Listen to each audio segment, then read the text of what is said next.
এবার একটু জঙ্গলমহলের মানুষের সমস্যার কথা তুলে ধরি, প্রত্যেক দিনই তুলে ধরি, কারণ জঙ্গলমহলে বন্যপ্রাণ লোকালয়ে চলে আসে, বিশেষ করে হাতির তাণ্ডব। হাতির তাণ্ডবে ফসল নষ্ট হয়ে যায়, বিঘে বিঘে জমি নষ্ট হয়ে যায়, প্রতিদিনই প্রায় হাতি বেরিয়ে আসে। তাই আজকে ফসল নষ্ট হওয়া আটকানোর দাবি, তাতে ক্ষতি আটকানোর দাবি আজকে অবরোধ বিক্ষোভ মেদিনীপুর, ঝাড়গ্রামে, চাঁদরা, বেলিয়া সহ বিভিন্ন গ্রামের কৃষকরা, মেদিনীপুর সদর ব্লকের মানুষ। হুলা পার্টির বিরুদ্ধে অভিযোগ, স্থানীয়দের হাতি তাড়িয়ে গ্রামে ঢোকানোর অভিযোগ।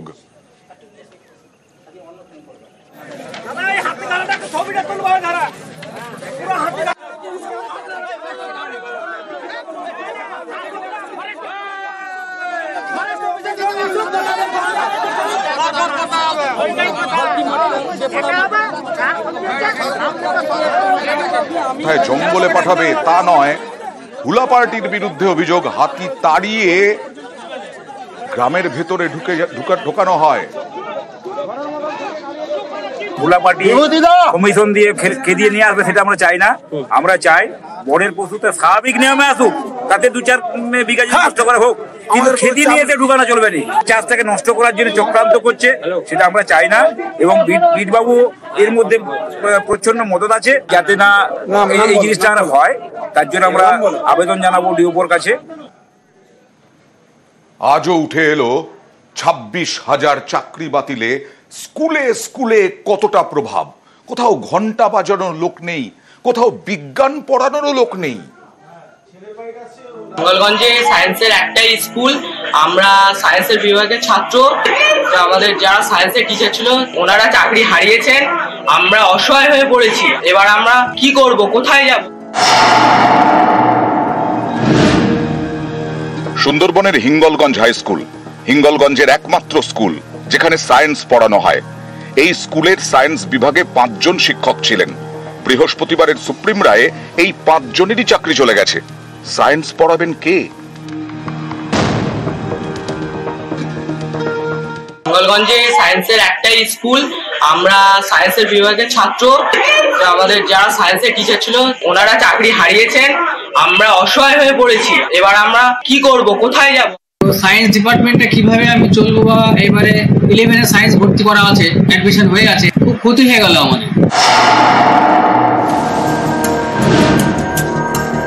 উত্তর 24 পরগনার বাদুড়িয়া, এখানে চাতরা নেতাজি বালিকা শিক্ষা নিকেতন। আদালতের রায়ে এই স্কুলের সায়েন্সের 4 জন চাকরি হারিয়েছেন। এখন মাধ্যমিকের বছর, আমাদের আরো যারা জুনিয়র স্টুডেন্ট রয়েছে তাদের সবার পক্ষে অসুবিধা হয়ে যাবে বিজ্ঞান ক্লাস করা। এবার আমরা বুঝতে পারছি না আমাদের ভবিষ্যতে বিজ্ঞান ক্লাসগুলো কি করে নেওয়া হবে। আমরা এটুকুই চাই যে আমাদের বিজ্ঞান ক্লাস নেওয়ার ব্যবস্থা করা হোক, এবং আমাদের দিদিমণিদের অবিলম্বে ফেরত আনা হোক, হয়তো আমাদের শিক্ষা ব্যবস্থায় যাতে কোনো সমস্যা না হয়। এমনিতেই আমার স্টুডেন্ট সংখ্যার তুলনায় টিচার সংখ্যা প্রচন্ড কম। সেই জায়গায় আমার অঙ্কের টিচার এখন দাঁড়ালো মাত্র 1 জন, বিজ্ঞানের জন হচ্ছে 2 জন মাত্র বিজ্ঞানের শিক্ষিকা।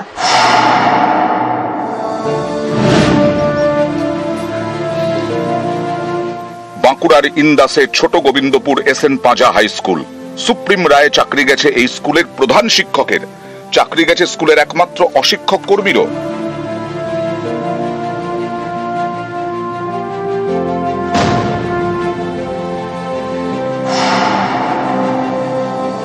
প্রধান শিক্ষকের দায়িত্ব আমরা সকলে চেষ্টা করছি ভাগ করে নেওয়ার, এবং তার সঙ্গে গ্রুপ ডি স্টাফ যিনি ছিলেন তারও কাজ কিন্তু আমাদের প্রত্যেককে ভাগাভাগি করেই করতে হচ্ছে।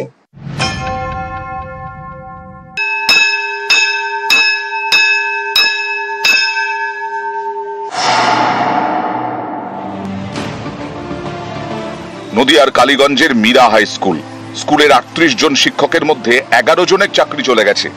একই সঙ্গে চাকরিহারা স্কুলের 2 জন অশিক্ষক কর্মীও। প্রধান শিক্ষকের কথায় স্কুলে এসে ঘন্টা বাজিয়ে যাচ্ছেন অবসরপ্রাপ্ত কর্মী। ঘন্টা কখন দিতে হবে আমরা তো অভ্যস্ত ছিলাম না। তারপরে আমি এই ব্যাপারটা নিয়ে সবে রিটায়ার করেছেন এরকম ডি গ্রুপ ছিলেন কাছাকাছি, ওনাকে আমি বলি ব্যাপারটা, তাহলে উনি আমাদের ডাকে সাড়া দিলেন এবং স্বেচ্ছায় উনি আসছেন।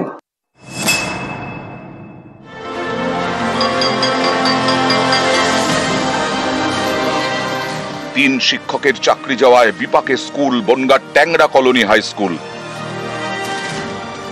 চাকরিহারা স্কুলের 2 অশিক্ষক কর্মীও। এই স্কুলে নেই কোনো অশিক্ষক কর্মী। আমাদের স্কুলে যে গ্রুপ সি কর্মী ছিলেন তার চাকরি চলে গেছে, যার জন্য আমাদের ক্লাসও নিতে হচ্ছে, সাথে সাথে স্কুলের আনুষঙ্গিক যে সমস্ত কাজ যেগুলো হয়তো স্কুলের ক্লার্ক সামলাতেন সেগুলো আমাদেরকেই ক্লাসের ফাঁকে ফাঁকে সেগুলো করতে হচ্ছে। নিউজ 18 বাংলা। চাকরি যাওয়ার পরেও, চাকরি হারানোর পরেও পড়ুয়াদের কথা ভাবছেন অনেকেই। যেমন রিষড়ায় 12 জন শিক্ষক তারা ক্লাস নিতে গেলেন স্কুলে পড়ুয়াদের ভবিষ্যতের কথা ভেবে। স্কুলে ক্লাস নিচ্ছেন শিক্ষকরা। এই শিক্ষকরা প্রত্যেকেই চাকরি হারিয়েছেন, তবুও ক্লাস নিচ্ছেন। এই ছবি হুগলির রিষড়া বিদ্যাপীঠের। স্যালারি নেই, সেটা পরে সেটা নেই আপাতত কি করব, কিন্তু তা বলে এদের প্রতি যে রেসপন্সিবিলিটিটা সেটা তো আর বন্ধ একদম on humanitarian grounds as well as being a teacher is my responsibility. Rishra high স্কুলের 19 জন শিক্ষক, 12 জন চাকরি হারিয়েছেন।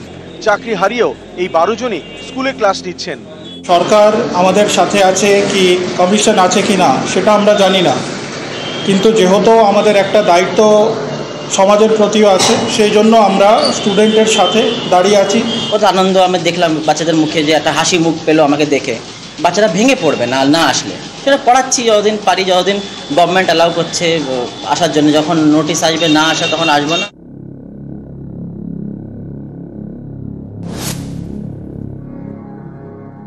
কি করে বাঁচবো, আমার ট্রিটমেন্ট চালাবো আর সংসার কি করে চালাবো এখন, তাই তো বুঝতে পারছি না এখন। উত্তর দিনাজপুরের ইসলামপুরের বাসিন্দা সুশান্ত দত্ত 2012 সাল থেকে ক্যান্সারের চিকিৎসা চলছে, এখনো সেরে ওঠেননি। এরই মধ্যে সুপ্রিম রায় স্কুল সার্ভিস কমিশনের চাকরি হারিয়েছেন।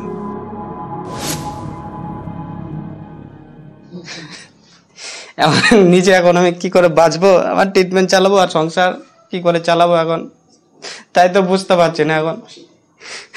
কোনো লিস্টে আমার নাম নেই, কোনো খারাপ সেটাই সম্পূর্ণ যোগ্য হয়েও আজকে আমি মারণ ব্যাধিতে আক্রান্ত হয়েও এখন তো আমাকে হয়তো বিনা ট্রিটমেন্টে আমাকে কিছু ঘটে যেতে পারে। এখন আমার বউ বাচ্চাকে কে দেখবে?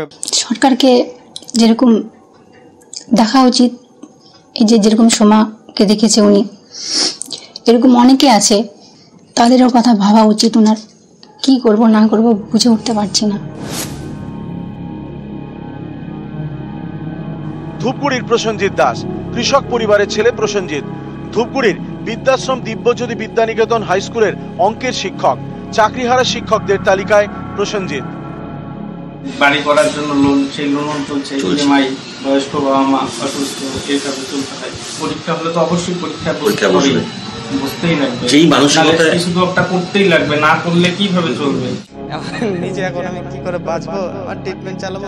নিউজ 18 বাংলা। যেদিন 26,000-এর চাকরি বাতিল হয় সুপ্রিম কোর্টের এক রায়ে, সেই দিনই মুখ্যমন্ত্রী মমতা বন্দ্যোপাধ্যায় বিকাশ রঞ্জন ভট্টাচার্যকে তোপ দেখেছিলেন। আজকে কল্যাণ বন্দ্যোপাধ্যায়ও সিপিআইএম নেতা আইনজীবী বিকাশ রঞ্জন ভট্টাচার্যকে আক্রমণ করলেন চাকরিহারাদের পাশে দাঁড়িয়ে, আর পাল্টা বিকাশের আক্রমণ।